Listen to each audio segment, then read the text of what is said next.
పాకిస్తాన్ భారత్ను మరోసారి రెచ్చగొట్టే ప్రయత్నం చేస్తుందా?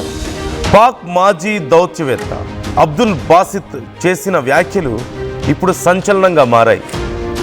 ఇండియాపై అణుదాడి చేస్తామంటూ కామెంట్స్ చేస్తున్నాడు. ఢిల్లీ, ముంబై నగరాల మీద దాడి చేస్తామని, అమెరికా పాకిస్తాన్పై దాడికి దిగితే మేము ఇండియాను టార్గెట్ చేస్తామంటూ అబ్దుల్ బాసిత్ అంటున్నాడు. అమెరికా మా అణుశక్తి పరిధిలో లేదు కాబట్టి మా లక్ష్యం నుంచి ఖచ్చితంగా ఇండియానే ఉంది కాబట్టి మేము ఇండియాని దాడి చేస్తాం అంటూ చెప్తున్నారు.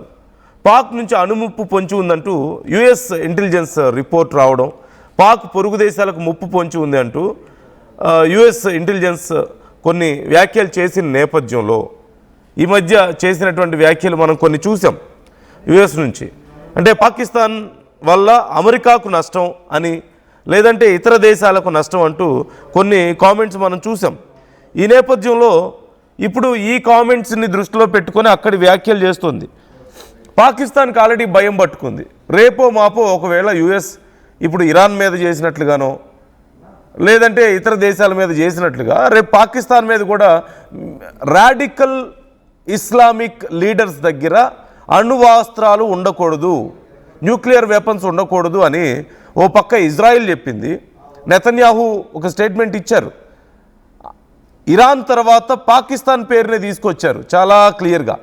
మరోవైపు అమెరికా కూడా వాళ్ళకి కొన్ని ఏదో బిచ్చం మెతుకులు వేస్తూనే, కొన్ని ఎంగిలి మెతుకులు వేస్తూనే వాళ్ళకి అవకాశం దొరికినప్పుడల్లా వాళ్ళని ఇరకాటంలో పెడుతూనే ఉంది. ఎందుకంటే పాకిస్తాన్ ఒక ఉగ్రవాద దేశంగా ఈ మధ్య అమెరికా మరొకసారి ప్రకటించింది. ఒక 4-5 months బ్యాకే మనం చూసాం. అట్ ది సేమ్ టైం ఇప్పుడు అమెరికానే చెప్తోంది పాకిస్తాన్ ఒక ఉగ్రవాద దేశం, ఆ దేశం దగ్గర న్యూక్లియర్ వెపన్స్ ఉండడం మంచిది కాదు అని చెప్పేసి. ఇది చూసి ఇప్పుడు పాకిస్తాన్కు భయం పట్టుకుంది.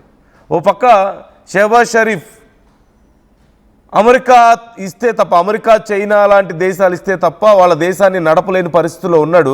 ఇప్పటికే ఆల్రెడీ పెట్రోల్, డీజిల్ ధరలను ఆల్మోస్ట్ 100% పెంచుతున్నట్లుగా ఒక ప్రకటన చేశాడు అక్కడ. అంటే దేశం ఏ స్థాయికి వెళ్ళిపోతుంది అంటే 100 రూపాయలు ఉన్న పెట్రోల్ 200కి వెళ్ళే పరిస్థితి ఉంది అక్కడ. డీజిల్ అదే పరిస్థితి ఉంది అక్కడ. వాళ్ళకి తినడానికి తిండి లేదు. అసీం మునీర్ ఏమో అమెరికా గడ్డ మీద కూర్చొని, అమెరికాకి పిలిచి అసీం మునీర్తో ట్రంప్ మాట్లాడితే అమెరికా గడ్డ మీద కూర్చొని, ఎవరు అక్కడి త్రివిధ దళాలకు అధిపతి కదా, కూర్చొని మేము భారతదేశం మీద దాడి చేస్తాం, మేమే పోయే టైం వస్తే మొత్తం సగం ప్రపంచాన్ని మేము తీసుకెళ్ళిపోతాం అని చెప్పేసి మాట్లాడారు. ఇప్పుడు మరొకసారి మధ్యలో కూడా చాలా సందర్భాల్లో వాళ్ళ మాజీ ఆర్మీ అధికారులు మాట్లాడినటువంటి మాటలు, మా దగ్గర అణుబాంబులు ఉన్నాయి జాగ్రత్త అని చెప్పి. ఇప్పుడు మరొకసారి అబ్దుల్ బాసిత్ చేస్తున్నటువంటి కామెంట్స్ కూడా మనం చూస్తున్నాం.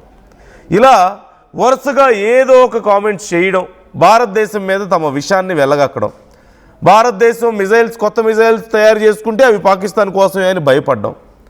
తిప్పికొడితే ఎంత దూరంలో ఉంది పాకిస్తాన్? దానికి 12,000 కిలోమీటర్లు వెళ్ళే బ్రహ్మోస్తో మాకేం అవసరం? 10,000 కిలోమీటర్లు, 12,000 కిలోమీటర్లు. మేము కొన్ని డ్రోన్స్ తయారు చేస్తున్నాం కదా మనం, ఆ డ్రోన్స్ సరిపోతాయి వాళ్ళకి ఇప్పుడు కొత్తగా. సో అనవసరమైనటువంటి ప్యానిక్ని క్రియేట్ చేసే ప్రయత్నం చేయడం. Of course India is taking it very lightly. కాకపోతే ఇప్పుడు ఏదో ఒక రోజు ఇరాన్కి పట్టిన గతి పాకిస్తాన్కి పట్టబోతుందా? రాడికల్ ఇస్లామిక్ నాయకులు పాలిస్తున్నటువంటి దేశాలు, రాడికల్ ఇస్లామిక్ కంట్రీస్ దగ్గర అణ్వాయుధాలు ఉండకూడదు అనే అభిప్రాయానికి అన్ని దేశాలు వస్తున్నట్లుగా కనపడుతుంది. Even China is not appreciating for Pakistan having nuclear weapons. At the same time ఇప్పుడు ఇజ్రాయెల్ రీసెంట్గా నెతన్యాహునే చెప్పారు నెక్స్ట్ టార్గెట్ పాకిస్తానే అన్నట్లుగా మాట్లాడారు. ఈ మధ్య మనం విన్నాం. మరోవైపు ఇప్పుడు అమెరికా పాకిస్తాన్ని అవకాశం దొరికినప్పుడల్లా టార్గెట్ చేసుకుంటూనే ఉంది. అఫ్కోర్స్ వాళ్ళు అడిగితే అప్పులు ఇస్తున్నారు, వడ్డీలకు బాగానే డబ్బులు ఇస్తున్నారు, లేదంటే అప్పుడప్పుడు సహాయాలు చేస్తున్నారు. బట్ వాళ్ళని అలాగని ఎదగనిచ్చే ఆలోచనలో లేరు. ఇలాంటి పరిస్థితుల్లో భారతదేశం మీద విషయం కక్కుతుంది. అంటే భారతదేశం మీద మేము ముంబైని లేపేస్తాం, ఢిల్లీని లేపేస్తాం అని చెప్పి మాట్లాడుతున్నారు. మరి వాళ్ళు ఇస్లామాబాద్ ఏమైపోద్ది నిజంగా మనల్ని టచ్ చేస్తే? నిజంగా వాళ్ళు తట్టుకోగలుగుతారా భారతదేశాన్ని? సైనిక శక్తి అసలు ఉందా? భారతదేశంతో పోటీ పడగలిగే శక్తి కానీ? మొన్న జరిగిన యుద్ధంలో ఇక ఆల్మోస్ట్ రేడియేషన్ లీక్ అవుతుందేమో అని చెప్పి భయపడి ఏడ్చుకుంటూ అమెరికా దగ్గరికి వెళ్తే భారత్ అప్పుడు అమెరికా చెప్తే ఆపలేదు. అక్కడ ఉన్నటువంటి ప్రజలకు అనవసరంగా ఇబ్బంది కలగకూడదన్న ఉద్దేశంతో భారత్ యుద్ధాన్ని ఆపింది. చాలామంది ఫీల్ అయ్యారు, అనవసరంగా యుద్ధాన్ని ఆపింది భారత్, ఇంకొంచెం కంటిన్యూ చేస్తే అయిపోయేది కదా ఒక పని అని చెప్పేసి. చావు తప్పి బయటపడింది జస్ట్ అలా. ఇలాంటి పరిస్థితిలో మళ్ళీ భారతదేశం మీద అంటుంది. సో అసలు కంపేర్ చేసి చూస్తే ఏముంది పాకిస్తాన్ దగ్గర? భారతదేశం గురించి ఇన్నిసార్లు ఇంత దారుణంగా మాట్లాడడానికి అసలు పాకిస్తాన్ దగ్గర ఏముంది అంటే సైన్యం గురించి ఒక్కసారి నేను I'd like to give a small comparison between India and Pakistan's strength. ఏముంది అంటే సైనిక బలం గురించి చూస్తే, ఆర్మీ గురించి చూస్తే, one of the strongest army India ప్రపంచంలోనే. We're in top third or fourth ప్లేస్లోనే మనం ఉన్నాం. స్ట్రాంగెస్ట్ ఫోర్సెస్ మనది. టాప్ 5లో మనం ఉంటే పాకిస్తాన్ ఎక్కడుంది?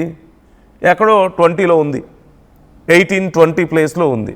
And they are comparing with us. They want to destroy us. మా దగ్గర న్యూక్లియర్ వెపన్స్ ఉన్నాయని చెప్పి మాట్లాడతారు. ఇప్పుడు ఆ న్యూక్లియర్ వెపన్స్ని అతి త్వరలో లాక్కునే పరిస్థితి రాబోతుంది. మన దగ్గర 14 లక్షల మంది సైనిక బలం ఉంటే పాకిస్తాన్ దగ్గర అప్రాక్సిమేట్లీ 6.5 lakhs ఉన్నారు. అంటే ఈవెన్ మనలో సగం కూడా సరిగా లేరు. ఇక న్యూక్లియర్ వెపన్స్ గురించి మాట్లాడుతూ ఉంటారు. వాళ్ళ దగ్గర న్యూక్లియర్ వెపన్స్ ఉన్నాయి, అఫ్కోర్స్ మన దగ్గర న్యూక్లియర్ వెపన్స్ ఉన్నాయి. కాకపోతే మిజైల్ సామర్థ్యం ఎంత ఉంది మన దగ్గర, వాళ్ళ దగ్గర ఎంత ఉంది? అగ్ని సిరీస్ ఉన్నాయి మన దగ్గర. ఇంటర్ కాంటినెంటల్ బ్యాలిస్టిక్ మిజైల్స్ మన దగ్గర ఉన్నాయి. అగ్ని సిరీస్, బ్రహ్మోస్ ఇవన్నీ మన దగ్గర ఉంటే వాళ్ళ దగ్గర ఉన్నాయి. షాహిన్, గౌరీ 4000 kilometers, 3000 kilometers వాళ్ళ range. What do we have? 10,000 kilometers, 12,000 kilometers. Inter continental ballistic missiles మన దగ్గర ఉంది. వాళ్ళకి అంత అవసరం లేదు. We can reach US. In fact in one step we can reach US or any country in the world almost. వాళ్ళ దగ్గర ఏమున్నాయి? ఇక ఎయిర్ ఫోర్స్ విషయానికి వస్తే ఇండియా దగ్గర ఫైటర్ జెట్స్ మోర్ దాన్ 700 ఉన్నాయి. What they have? Approximately 350 to 400 ఉన్నాయి మహా అయితే. మన దగ్గర అఫ్కోర్స్ రఫేల్ ఉంది, అలాగే 30 MKI ఉంది. పాకిస్తాన్ దగ్గర F-16, F-17 ఎప్పుడో అమెరికా వాడినటువంటి, ఎప్పుడో 20 ఏళ్ల క్రితం 30 ఏళ్ల క్రితం వాడినటువంటి ఫైటర్ జెట్స్ వాళ్ళ దగ్గర ఉన్నాయి. ట్యాంక్స్ మన దగ్గర 4500 ట్యాంక్స్ ఉంటే వాళ్ళ దగ్గర ఉంది 2600 ట్యాంక్స్. ఇక నేవీ, ఇండియా దగ్గర ఎయిర్ క్రాఫ్ట్ క్యారియర్స్ 2 ఉన్నాయి, వాళ్ళ దగ్గర ఏమున్నాయి? 0. ఇక పెద్ద పెద్ద ఆమో విషయానికి వచ్చినట్లయితే అసలు మనతో కంపారిజన్ కూడా చేసుకోలేదు. I'm just trying to give a brief comparison. పూర్తి స్థాయిలో కంపేర్ చేసుకుంటే పోతే they are we can't even compare with Pakistan. అలాంటిది మన దేశాన్ని ఇలా మాట్లాడడం, మేము లేపేస్తామని చెప్పి మాట్లాడడం. ఇక్కడ తప్పు చేసింది ఏదైనా ఉంది అంటే అమెరికా పాకిస్తాన్ విషయంలో, భారతదేశం కాదు. ఎందుకంటే భారత్ పాకిస్తాన్ విషయంలో ఎప్పుడూ చాలా క్లియర్గానే ఉంది. కానీ అమెరికా వాళ్ళకి డబ్బులు ఇచ్చి అనవసరంగా ఎంకరేజ్ చేసి చివరికి ఈ స్థాయికి తీసుకొచ్చారు. Now they are ready to destroy 50% of the world. మేమే పోయే టైం వస్తే సగం ప్రపంచాన్ని తీసుకెళ్ళిపోతామని చెప్పేసి అసిమ్ మునీర్ మాట్లాడతాడు. మేము తలుచుకుంటే మొత్తం భారతదేశంలో ఉన్న ప్రాజెక్టులన్నీ కూల్చేస్తామని చెప్పేసి షహబాజ్ షరీఫ్ మాట్లాడతాడు. ఇప్పుడు అబ్దుల్ బాసిత్ మాట్లాడుతున్నాడు that they can attack Delhi or Mumbai.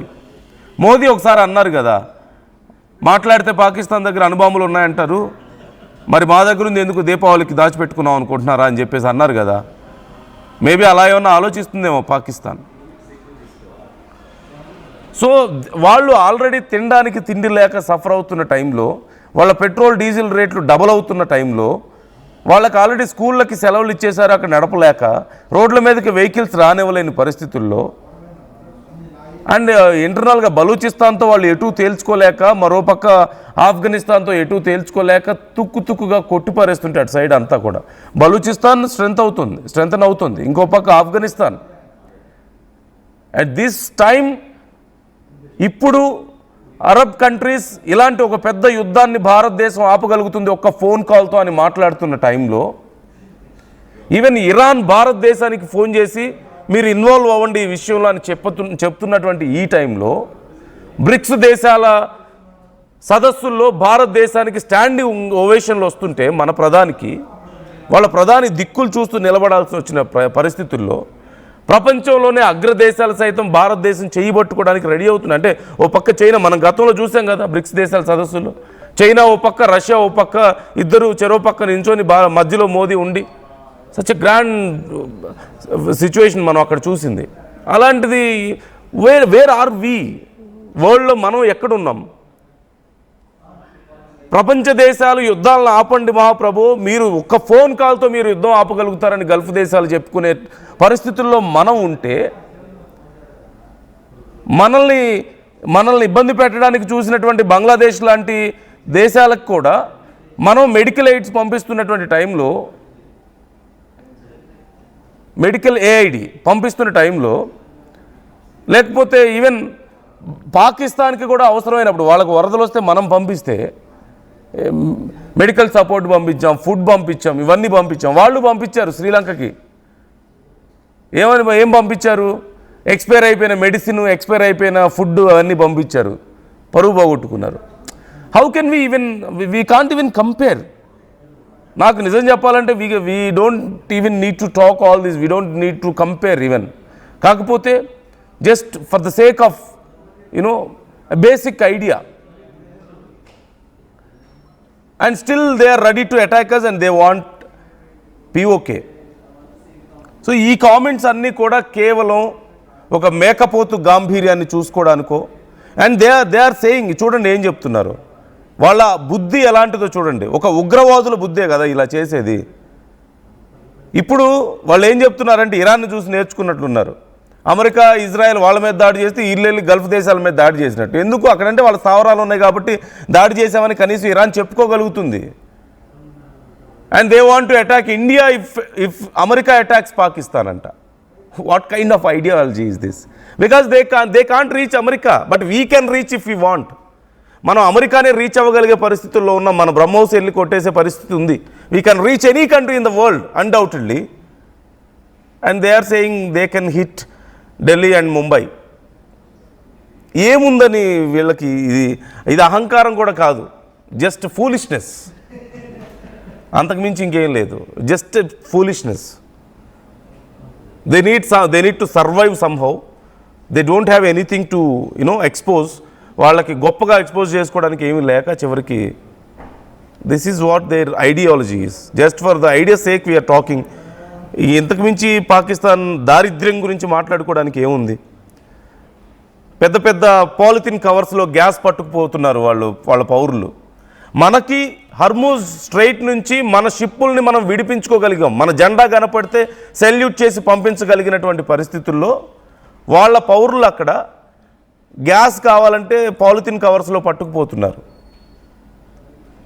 And they don't have water, proper water లేదు, ఎడ్యుకేషన్ లేదు, చదువులు లేవు, ఈ మెడికల్ సపోర్ట్ లేదు, అండ్ వాళ్ళ దగ్గర ఉద్యోగాలు సరిగా లేవు. బయట దేశాలకు పోతేనేమో టెర్రరిస్టులు అంటున్నారు. ఏముంది వాళ్ళ దగ్గర? What they have to compare with India? వాళ్ళు ఇండియాని అటాక్ చేస్తామని ఏమీ లేనప్పుడు వాళ్ళకు ఉందల్లా డిస్ట్రక్షన్ మాత్రమే. ఏమీ లేని